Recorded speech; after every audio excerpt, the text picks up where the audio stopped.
Ses 80 ans, Henri les a fêtés le mois dernier, au volant de son camion. Un Mercedes, acheté neuf il y a 26 ans, lorsqu'il s'est mis à son compte. Depuis, il a parcouru 2,5 millions de kilomètres sur les routes de France. Aujourd'hui, il doit rejoindre Colmar, après avoir quitté Quézac en Lozère hier. Ça fait des kilomètres, ça?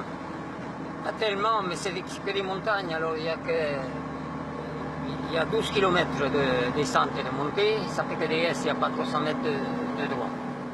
Mais sur la RN57, ce Toulousain d'origine, fougerolais d'adoption, est de passage presque chez lui, juste avant de gagner l'autoroute vers Mulhouse et l'Alsace. Une matinée de conduite après l'interruption de la nuit. Maintenant je conduis plus que le jour, mais c'est mieux la nuit, hein. Il y a moins de monde. Une circulation de plus en plus dense au fil des heures, dans un monde de moins en moins cordial. Il y avait une bonne ambiance dans ce métier qui n'est plus là. Mais enfin bon, il y avait une liberté de... Il pouvait y avoir dans le temps, on pouvait s'entraider entre collègues. Mais maintenant, chacun a son...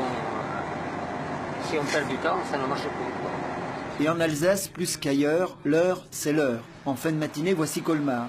Quelques détails administratifs et le déchargement pourra commencer.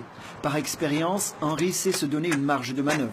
Il y a un accident, il y a ci, il y a ça, un pneu qui éclate, et puis on ne peut pas réagir, quoi.